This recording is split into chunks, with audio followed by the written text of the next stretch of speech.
Hello students, good morning all. आपण electromagnetic induction हा topic discuss करतो आहे. आजच्या लेक्चरमध्ये आपण या टॉपिकमधील एक थेरॉटिकल कन्सेप्ट स्टडी करणार आहोत, which is eddy current. We know about the electric current. It is the rate of flow of charges. Means when the charges moves in a particular direction, then we called it as electric current. And we also discussed about the induction of electric current due to the change in magnetic flux passing through a coil in Faraday's law, and we can obtain the direction of that induced current by using Lenz law. हा सगळा part आपण discuss केलेला आहे. मग eddy current ही concept नक्की काय आहे किंवा कोणत्या करंटला आपण एडी करंट म्हणतो, कधी फॉर्म होतो, कशामुळे फॉर्म होतो, ही कन्सेप्ट आज आपण डिस्कस करणार आहोत. एडी करंट आपण एका एक्सपेरिमेंट थ्रू एक्सप्लेन करणार आहोत. ठीक आहे. एक सिंपल एक्सपेरिमेंट जर परफॉर्म केला आपण, ज्यामध्ये 2 मॅग्नेटिक पोल्स मी इथं कन्सिडर केलेत. नॉर्थ पोल आहे, साऊथ पोल आहे, and there is a gap in between this 2 poles. या गॅपमध्ये आपल्याला माहिती आहे एक युनिफॉर्म मॅग्नेटिक फील्ड इंड्यूस होते. आणि एक पेंडुलम इथं मी प्लेस केला आहे, म्हणजे या पॉईंटला फिक्स केला आहे. स्ट्रिंग आहे आणि ज्याला खाली जो आपण पेंडुलमचा बॉल असतो त्याच्याऐवजी एक मेटल प्लेट कनेक्ट केली आहे. सपोज एक कॉपरची एक प्लेट कनेक्ट केली आहे. हा पेंडुलम ह्या 2 पोलच्या मध्ये जो गॅप आहे त्या गॅपमधून हा काय होऊ शकतोय, मूव्ह होऊ शकतोय. म्हणजे तो इथं काय होणार आहे, ऑसिलेट होणार आहे. आता एक्सपेरिमेंट करताना जी ऑब्झर्वेशन्स होती त्या ऑब्झर्वेशनचं रिझन जे आहे ते एडी करंट आहे. आणि मग आपण त्या ऑब्झर्वेशनवरून सांगणार आहोत की एडी करंट कसा फॉर्म होतो आणि का फॉर्म होतो ते. ओके. सो एक्सपेरिमेंट काय करणार आहोत आपण. सपोज सुरुवातीला मी हे दोन्ही मॅग्नेटिक पोल्स आहेत ते रिमूव्ह केले, म्हणजे इथं नाही आहेत magnetic field. So there will be no magnetic field in this space. Magnetic field नसताना मी या प्लेटचं काय केलं, इथं असं याला ऑसिलेट केलं, म्हणजे इकडं आणलं आणि सोडून दिलं. आता या प्लेटची काय होत आहेत, ऑसिलेशन्स होत आहेत. आणि मग आपल्याला माहिती आहे या ऑसिलेशनची ॲम्प्लिट्यूड कमी कमी कमी होत जाते. आणि काही टाईम इन्स्टंट नंतर ही प्लेट स्टेशनरी येणार आहे मेन पोझिशनला, ऑसिलेशन स्टॉप होतील. सपोज आपण ऑसिलेशन दिल्यानंतर याची 100 ऑसिलेशन कंप्लीट झाल्यानंतर प्लेट जी आहे ती आता स्टेशनरी आहे, रेसला आहे, म्हणजे ऑसिलेशन्स नाही येत आता त्याची. मग हे कधी, if there is no magnetic field here. Now we place the 2 magnetic poles. Now there is a magnetic field in between these 2 poles. म्हणजे आता मॅग्नेटिक फील्ड आहे. मॅग्नेटिक फील्ड फक्त एवढ्याच रिजन मध्ये आहे, लक्षात ठेवा. एवढ्याच पोर्शनमध्ये काय आहे, मॅग्नेटिक फील्ड आहे. Now again we start the oscillation of this plate. या प्लेटची परत मी तशीच तेवढीच ऑसिलेशन स्टार्ट केली. आणि मग मगाशी ऑसिलेशन्स किती झाल्यानंतर प्लेट रेस्टला आली होती, 100 ऑसिलेशन नंतर. पण आता आपण जी ऑसिलेशन दिली होती त्या ऑसिलेशनमध्ये ही प्लेट 10 ऑसिलेशन नंतरच रेस्टला आली, म्हणजे स्टेशनरी पोझिशनला आली. मग दोन्हीमध्ये असा डिफरन्स का ऑब्झर्व करायला मिळाला. चेंज काय झाला आहे तर मगाशी मॅग्नेटिक फील्ड नव्हती, आता ही प्लेट त्या मॅग्नेटिक फील्डमधून पास होणार आहे, एवढाच चेंज झालेला आहे. पण ऑसिलेशन्समध्ये रेसला जी प्लेट आली होती त्यामध्ये बराचसा डिफरन्स आपल्याला ऑब्झर्व करायला मिळाला. आणि हे असं का झालं, याला आपण डॅम्पिंग इफेक्ट म्हणतो. काय म्हणायचं याला, डॅम्पिंग इफेक्ट. म्हणजेच याची ऑसिलेशन जी आहे ती डॅम्प्ड ऑसिलेशन होतात, म्हणजे कमी कमी होत जाते ॲम्प्लिट्यूड फास्ट, जी अगोदर नव्हती होती. आणि मग हा जो इफेक्ट आहे, हे जे प्लेटचं लवकर स्टॉप होणं आहे, स्टेशनरी येणं आहे इथं, this is because of the formation of eddy currents in the plate. त्या प्लेटमध्ये एडी करंट फॉर्म होतो, म्हणून ही प्लेट काय होते, रेसला येते. आता एडी करंट का फॉर्म होतो याला परत आपल्याला बेसिकला गेलं पाहिजे, Faraday's law. What is Faraday's law. Suppose we consider एक कॉईल आहे. कॉईल म्हणजे आतून पार्ट हा सगळा हॉलो असतो. This is our magnet. Bar magnet consider करतो आपण इथं नेहमी. नॉर्थ पोल, साऊथ पोल आहे. This is the magnetic field lines due to this bar magnet. Direction माहीत असते आपल्याला, north pole to south pole, इकडेही असणार आहे मॅग्नेटिक फील्ड. आणि मग या कॉईलमधून मॅग्नेटिक फ्लक्स पास होतोय, फायचा फॉर्म्युला असतो BA cos θ. आणि मग डिफरंट वेनं आपण हा फ्लक्स काय करू शकतोय, चेंज करू शकतो. यातली एक बेटर वे आपण असं सांगतोय की change in magnitude of magnetic field. B change करा, कसं, मॅग्नेटला मूव्ह करून. If we move this magnet towards coil, म्हणजे काय होईल बघा, कॉईलकडे मॅग्नेट नेताना flux passing through this coil increases. And when magnetic flux passing through this coil increases, means changes, current will be induced in that coil. या कॉईलमध्ये current काय होतो, induce होतो. कॉईलपासून मॅग्नेटला आपण अवे नेलं तरीही करंट इंड्यूस होतो, because again flux changes. Now this time flux goes on decreasing, flux decrease होतो, त्यामुळेही करंट काय होतो, इंड्यूस होतो. म्हणजे फ्लक्स इन्क्रीज होत असेल, डिक्रीज होत असेल, पण चेंज होतोय. And because of that change in magnetic flux current will be induced in the coil. Direction change होते. करंटची डायरेक्शन आपण कशी फाइंड आउट केली होती, यामध्ये इंड्यूस झालेल्या करंटची डायरेक्शन. तर करंटची डायरेक्शन फाइंड आउट करतो आपण लेन्झ लॉचा यूज करून. सिंपल कन्सेप्ट होती. कसं ओळखायचं, लेन्झ लॉमध्ये ॲक्च्युली लेन्झ लॉचं स्टेटमेंट जे आहे ते समजणं खूप गरजेचं आहे. ते खूप इम्पॉर्टंट स्टेटमेंट आहे. According to Lenz law, the direction of induced current in a coil is such that it opposes the cause that produces it. म्हणजे या कॉईलमध्ये इंड्यूस झालेल्या करंटची डायरेक्शन अशी असते की तो करंट जो आहे इंड्यूस झालेला, तो करंट त्या कॉईलमध्ये ज्या कारणामुळं तयार झाला आहे त्या रिझनला, त्या कॉजला तो तयार झालेला करंट अपोज करतो. आता माझा क्वेश्चन असा आहे की करंट का इंड्यूस होतो, कोणतं कॉज आहे, काय रिझन आहे करंट इंड्यूस होण्याचं, तर चेंज इन मॅग्नेटिक फ्लक्स. आता मॅग्नेटला मी इकडं मूव्ह करत असेल तर फ्लक्स काय होईल, इन्क्रीज होईल. फ्लक्स चेंज झाला म्हणजे काय झाला, इन्क्रीज झाला. मग ह्या कॉईलमध्ये करंट असा इंड्यूस होतो की तो इंड्यूस झालेला करंट फ्लक्सच्या इन्क्रीज होण्याला अपोज करतो. मी काय सांगतोय बघा, फ्लक्सच्या चेंजला अपोज करतो म्हणजेच फ्लक्सच्या इन्क्रीज होण्याला अपोज करतो. कसा, तर आपली स्वतःची एक मॅग्नेटिक फील्ड ही कॉईल तयार करते इन्क्रीज होणारा जो फ्लक्स आहे त्याच्या अपोजिट डायरेक्शननं. म्हणजे कशी, तर इथं नॉर्थ पोल असेल तर कॉईलमध्ये तयार होणाऱ्या करंटमुळं इकडच्या साईडला या सरफेसवरती कॉईलच्या नॉर्थ पोलच काय होतो, इथं इंड्यूस होतो. आणि मग हा नॉर्थ पोल या नॉर्थ पोलला रिपेल करतो. म्हणजे ह्या कॉईलमध्ये इंड्यूस झालेला करंट जो आहे तो करंट फ्लक्सच्या इन्क्रीज होण्याला अपोज करतो, ज्याला आपण म्हणतो तो मॅग्नेटला रिपेल करतोय. आणि याच्याबरोबर अपोजिट काय होतं, when we move this magnet away from coil, मॅग्नेटला अवे नेताना flux through this coil decreases, flux decrease होणार. आणि मग हा फ्लक्स डिक्रीज होत असताना फ्लक्सच्या डिक्रीज होण्याला परत असा करंट इंड्यूस होतो की तो त्या फ्लक्सच्या डिक्रीज होण्याला अपोज करतो. म्हणजे या कॉईलमध्ये करंट जो आहे तो आता अपोजिट म्हणजे क्लॉकवाईज इंड्यूस होतो. आणि हा क्लॉकवाईज करंट इंड्यूस झाल्यामुळं इकडची जी साईड आहे या लूपची ती साऊथ पोल तयार होते आणि हा साऊथ पोल याला अट्रॅक्ट करतो. म्हणजेच या कॉईलमध्ये असा करंट आता इंड्यूस झाला आहे की तो करंट त्या फ्लक्सला आता डिक्रीज होऊ देत नाही. म्हणजे यात असा करंट इंड्यूस होतोय की तो ज्यामुळं तयार होतोय त्याचं जे कॉज आहे त्याला अपोज करतो. म्हणजे फ्लक्सच्या चेंज होण्याला इंड्यूस होणारा करंट हा नेहमी काय करत असतो, अपोज करत असतो. म्हणूनच आपण त्यामध्ये काय घेतोय, निगेटिव्ह साईन घेतोय. E = -dφ/dt मी सांगितलं होतं. हे झालं लेन्झ लॉचं डायरेक्शन. आता इथं काय होईल सांगा, if I consider a metal solid plate in place of a ring. एखाद्या कॉईलच्या ऐवजी मी इथे एक मेटल सॉलिड प्लेट कन्सिडर केले. सॉलिड प्लेट आहे, सर्क्युलरच आहे पण सॉलिड मेटल प्लेट आहे. म्हणजे एक मेटल प्लेट घेतले मी इथं and now I move this magnet towards this plate. मी मॅग्नेटला प्लेटकडे असं काय केलं, मूव्ह केलं आणि अवे नेलं. तर या प्रोसेसमध्ये असं ऑब्झर्व करायला मिळालं की जसं कॉईलच्या बाबतीत होत होतं तसंच सेम या मेटल प्लेटच्या बाबतीतही होतंय. म्हणजे काय होतंय, तर मेटल प्लेट असेल आणि मॅग्नेटला तुम्ही जर मेटल प्लेटकडे असं जोरात न्यायला गेला तर ती मेटल प्लेट मॅग्नेटला रिपेल करत होती. आणि त्याच मॅग्नेटला तुम्ही मेटल प्लेटपासून असं फास्टमध्ये मूव्ह केलं अवे तर ती मेटल प्लेट त्या मॅग्नेटला अट्रॅक्ट करत होती. आता हे का झालं, कॉईलमध्ये होत होतं कारण त्यात करंट इंड्यूस होतोय आणि त्या इंड्यूस होणाऱ्या करंटमुळं तिथं काय होतं, तो अपोज करत होता. पण मेटल प्लेटमध्ये कुठून करंट इंड्यूस होणार, कसा होणार, तिथं काय वायर आहे का, प्लेट आहे, सरफेस आहे असा.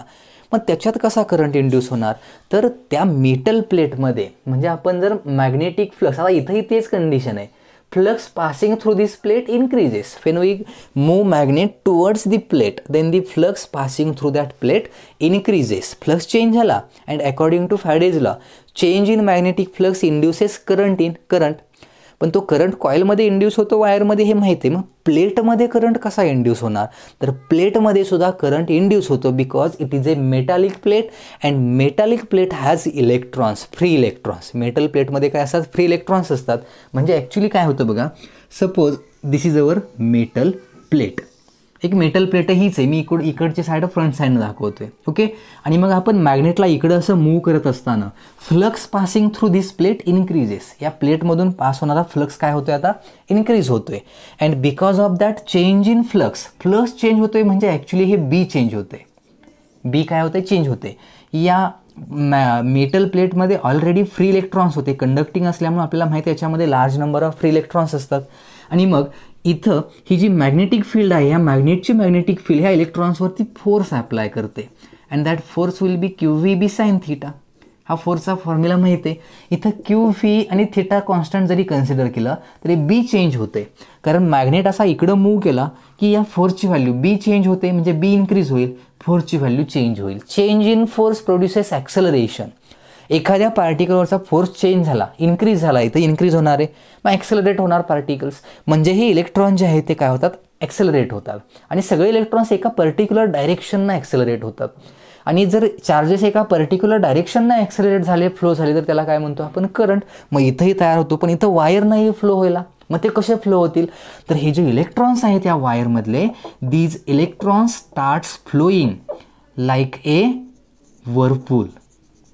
या टाईपमध्ये असे एका सर्क्युलर ऑर्बिटमध्ये वर्पूलसारखं, ज्याला आपण मराठीत भोवरा म्हणतो, एडीज ज्याला म्हणायचं, एडीज किंवा त्याला वर्पूल असं म्हणतो आपण.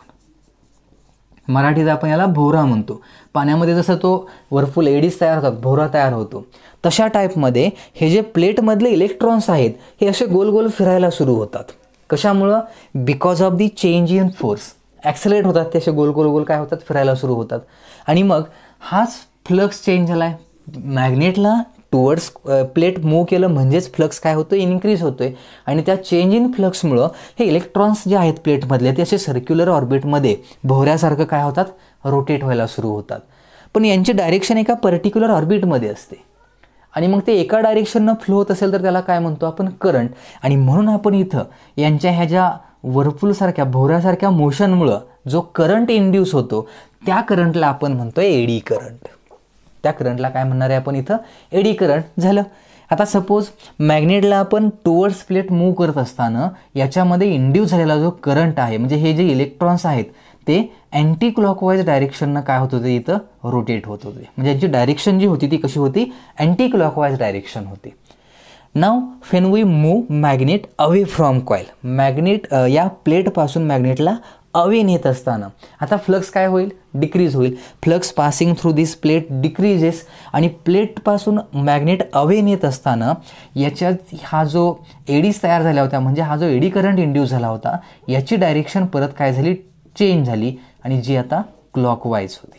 आता डायरेक्शन काय होती याची, क्लॉकवाईज. आणि मग या प्रोसेसमध्ये मॅग्नेट टुवर्ड्स कॉईल आपण न्यायला गेलो की ही या प्लेटमध्ये हा जो एडी करंट इंड्यूस होतो तो असा इंड्यूस होतो की या प्लेटचा हा जो फ्रंट फेस आहे तो सेम पोल तयार होतो. म्हणजे नॉर्थ पोल, इकडं मॅग्नेटचा नॉर्थ पोल असेल तर प्लेटचा नॉर्थ पोल इंड्यूस होतो आणि ही प्लेट मॅग्नेटला काय करते, रिपेल करते. आणि आपण मॅग्नेटला प्लेटपासून अवे न्यायला गेलो की त्या प्लेटमधल्या करंटची डायरेक्शन परत काय होते, चेंज होते, अपोजिट होते, क्लॉकवाईज होते. आणि ही प्लेट त्या मॅग्नेटला अट्रॅक्ट करते, जसं सेम आपल्याला इथं लेन्झ लॉमध्ये ऑब्झर्व करायला मिळालं होतं. लक्षात येते. आणि मग या दोन्ही प्रोसेसमध्ये म्हणजे या प्लेटमधून पास होणारा मॅग्नेटिक फ्लक्स इन्क्रीज झाला किंवा डिक्रीज झाला, दोन्ही प्रोसेसमध्ये या प्लेटमध्ये सुद्धा काय होतोय, करंट इंड्यूस होतोय. फक्त कॉईलमध्येच होतो असं नाही, ह्या मेटल प्लेटमध्ये सुद्धा करंट काय होतोय, इंड्यूस होतोय. फक्त तो करंट असा वायरमधून फ्लो होणाऱ्या करंटसारखा नाही आहे, तर हे इलेक्ट्रॉन्स असे भोवऱ्यासारखे वर्पूलच्या फॉर्ममध्ये काय होत असतात, मोशनमध्ये येतात, म्हणजे रिव्हॉल्व होतात. आणि अशा टाईपच्या यांच्या ह्या करंटला आपण कसला करंट म्हटलंय, एडी करंट म्हटलंय. काय करंट म्हटलं याला आपण, एडी करंट. आता यामध्ये ॲक्च्युअल कन्सेप्ट काय आहे बघा. मग जर फ्लक्स इन्क्रीज होत असेल, काय सांगतोय बघा, फ्लक्स जर इन्क्रीज होत असेल तर यामध्ये तयार झालेला एडी करंट त्या फ्लक्सच्या इन्क्रीज होण्याला अपोज करतो. यात एडी करंट असा इंड्यूस होतो प्लेटमध्ये की तो एडी करंट त्या फ्लक्सच्या इन्क्रीज होण्याला काय करतो, अपोज करतो. आणि जर फ्लक्स डिक्रीज होत असेल तर एडी करंट असा या प्लेटमध्ये इंड्यूस होतो की त्या फ्लक्सला तो डिक्रीजही होऊ देत नाही. म्हणजे अट्रॅक्शन आणि रिपल्शन सारखी कन्सेप्ट सेम जे कॉईलसाठी होतं तीच सेम कन्सेप्ट आहे, फक्त इथं करंट जो आहे तो वर्पूलच्या फॉर्ममध्ये, एवढाच आहे. मग एडीचा अर्थ कळाला, भोवऱ्यासारखा करंट आहे म्हणून त्या करंटला कसलं काय नाव दिलंय, एडी करंट म्हटलंय, एवढंच. मग तुम्ही म्हणाल की मग हा जो एक्सपेरिमेंट केला होता आपण यामध्ये एडी करंटचा रोल काय आता, तर यात एडी करंटचा रोल काय आहे, when we release this plate from this point, म्हणजे इकडून मी असे या प्लेटला काय केलं, रिलीज केलं. इथं मॅग्नेटिक फील्ड नाही आहे, पण when this plate comes or enters in to the magnetic field, ज्यावेळी इथून पुढं मॅग्नेटिक फील्डमध्ये ही प्लेट एंटर होईल, त्यावेळी ही प्लेट सडनली एकदम कम्प्लिटली मॅग्नेटिक फील्डमध्ये येणार नाही. स्लोली त्या प्लेटचा काही पार्ट असा मॅग्नेटिक फील्डमध्ये काय होत जाईल, एंटर होत जाईल. म्हणजे इथं अशी कन्सेप्ट आहे, suppose this is there is A magnetic field, okay. आणि मग ही जी प्लेट आहे, ही प्लेट इथून असं इकडं काय होते, मोशनमध्ये, म्हणजे ती अशी एंटर होते. तर ही प्लेट इथं येईल, अजून एंटर नाही झाली, आता थोडा पार्ट एंटर होईल याचा, नंतर आणखी एंटर झाली की आणखी पार्ट एंटर होईल आणि मग कम्प्लिटली फील्डमध्ये येईल. नंतर काय होईल, इथं आल्यानंतर now when it comes out of the magnetic field, नंतर परत कम्प्लिटली येणार नाही, थोडी बाहेर येईल. याचा अर्थ काय होतो, तर त्या प्लेटमधून पास होणाऱ्या ज्या मॅग्नेटिक फील्डच्या लाईन्स आहेत, when this plate enters into the magnetic field, the number of magnetic field lines passing through that plate goes on increasing. बघा काय सांगतोय, प्लेट अशी एंटर होणारे मॅग्नेटिक फील्डमध्ये एंटर होत असताना सुरुवातीला त्या काही लाईन्स काय झाल्या, प्लेटमधून पास झाल्या. प्लेट आणखी एंटर झाली, आणखी लाईन्स पास होतील, आणखी एंटर झाली, आणखी लाईन्स पास होतील. म्हणजे प्लेटमधून पास होणाऱ्या मॅग्नेटिक फील्डच्या लाईन्स काय होत जातील, इन्क्रीज होत जातील. आणि मॅग्नेटिक फील्डच्या लाईन्सलाच आपण फ्लक्स म्हणतो. आणि मग magnetic flux passing through that plate goes on increasing. Magnetic flux त्या प्लेटमधून पास होणारा काय होतो, इन्क्रीज होतो. And because of that increase in magnetic flux, म्हणजे change in magnetic flux, eddy currents will be developed on the surface of this plate. या प्लेटच्या सरफेसवरती eddy current तयार होतो. कशामुळं करंट होतो, कारण ती प्लेट आतमध्ये फील्डमध्ये एंटर होत असताना, फील्डमध्ये काय होत असताना, एंटर होत असताना त्या प्लेटमधून पास होणारा मॅग्नेटिक फ्लक्स चेंज झाला, म्हणजे इन्क्रीज झाला. आणि मग या प्लेटच्या सरफेसवरती लगेच एडी करंट इंड्यूस होतो. काय इंड्यूस होतो, एडी करंट. पण तो इंड्यूस होणारा एडी करंट हा असा इंड्यूस होतो की तो त्या फ्लक्सच्या इन्क्रीज होण्याला अपोज करतो. आता इथं फ्लक्स कशामुळं इन्क्रीज होत होता सांगा. फ्लक्स इन्क्रीज होत होता कारण कॉईल जी आहे, ती प्लेट जी आहे, ती मॅग्नेटिक फील्डमध्ये एंटर होते म्हणून. मग या प्लेटच्या सरफेसवरती जो एडी करंट इंड्यूस होतो, तो एडी करंट त्या प्लेटला मॅग्नेटिक फील्डमध्ये एंटर होऊ देत नाही. म्हणजे काय करतो, अपोज करतो. म्हणजे इथं कॉईल अशी एंटर होत असताना फ्लक्स इन्क्रीज होतोय, पण इंड्यूस झालेला एडी करंट त्या फ्लक्सच्या इन्क्रीज होण्याला अपोज करतो. आणि मग तो अपोज करतो म्हणजे काय, तर प्लेटला फास्टमध्ये आतमध्ये एंटर होऊ देत नाही.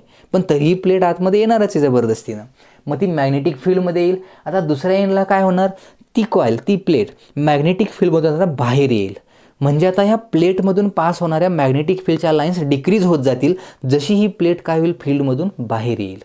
आणि मग flux starts decreasing passing through this coil, प्लेटमधून पास होणारा मॅग्नेटिक फ्लक्स आता डिक्रीज व्हायला सुरू झालं. फ्लक्स डिक्रीज होत असताना परत त्या कॉईलच्या, त्या प्लेटच्या सरफेसवरती परत एडी करंट इंड्यूस होतो, पण तो आता अपोजिट डायरेक्शननं. म्हणजे मगाशी जर अँटी क्लॉकवाईज करंट इंड्यूस झाला असेल तर आता तो क्लॉकवाईज होणार. आणि तो क्लॉकवाईज करंट परत त्याच्या कॉजला अपोज करतो. आता याचं कॉज काय आहे, तर फ्लक्सचं डिक्रीज होणं. कारण फ्लक्स डिक्रीज होतानाही करंट इंड्यूस होतो, डिक्रीज होतानाही करंट इंड्यूस होतो, फक्त डायरेक्शन चेंज होते.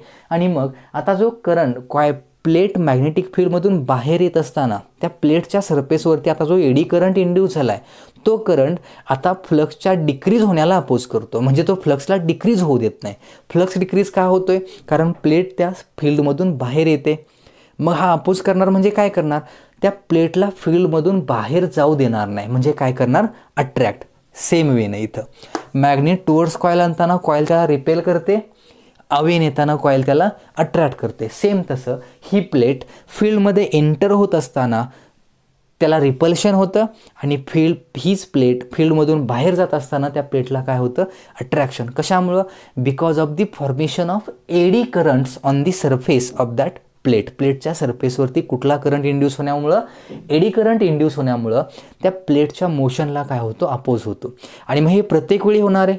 परत प्लेट मॅग्नेटिक फील्डमध्ये एंटर होईल, फ्लक्स इन्क्रीज होणार, त्याला परत रिपल्शन होणार, बाहेर जाताना अट्रॅक्शन होणार. म्हणजे एंटर होताना रिपल्शन, बाहेर जाताना अट्रॅक्शन, म्हणजे दोन्ही वेळा अपोज आहे. आणि त्यामुळं ह्या प्लेटची ऑसिलेशन जे आहेत, जे आधी इझिली होत होती ती ऑसिलेशन लगेच काय होतात, स्टॉप होतात. कारण एंटर होताना रिपल्शन, बाहेर जाताना अट्रॅक्शन, आणि ह्याचे ऑसिलेशन लगेच स्टॉप होतात.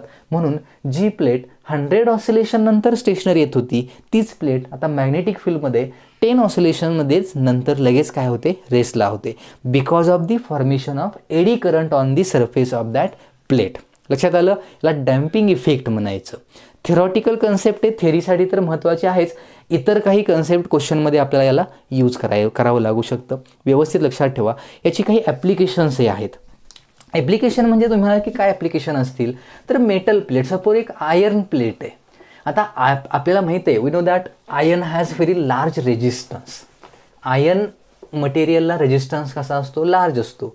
नाव when flux passing through that iron plate increases, then eddy current will be induced on the surface of plate.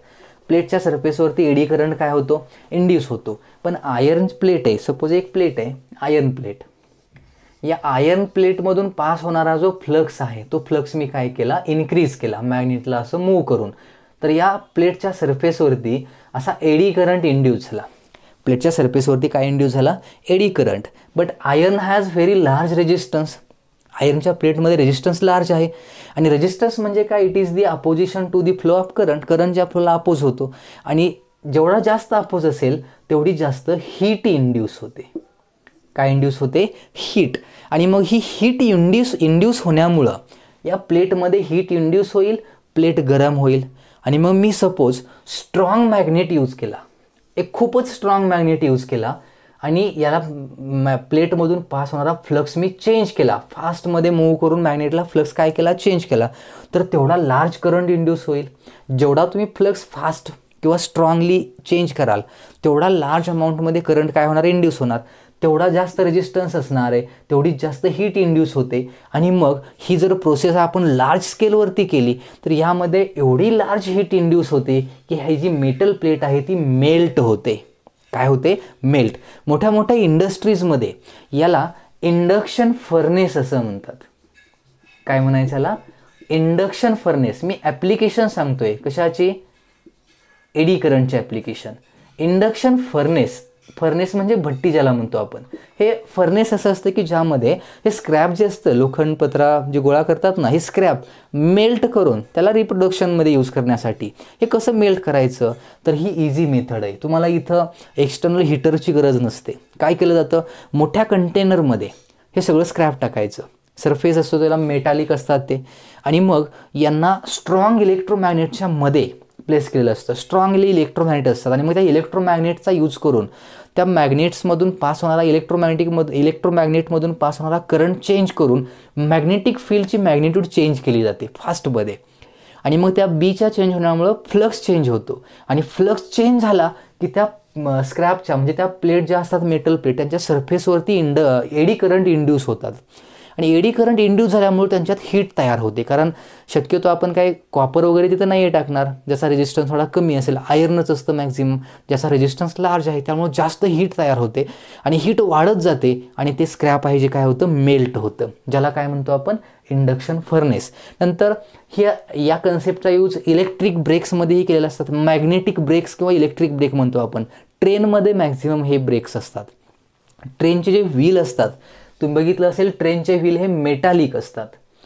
ट्रेनचे व्हील मेटॅलिक असल्यामुळं ट्रेनला स्टॉप करण्यासाठी या मॅग्नेटिक ब्रेक्सचा यूज केला जातो. मॅग्नेटिक ब्रेक्स कसे असतात, तर फील्ड जी आहे या फील्डच्या अक्रॉस काय केली जाते, मॅग्नेटिक फील्ड इंड्यूस केली जाते. मग त्या वेगवेगळ्या मेथडनं असेल. इथं इलेक्ट्रोमॅग्नेट्स असतात.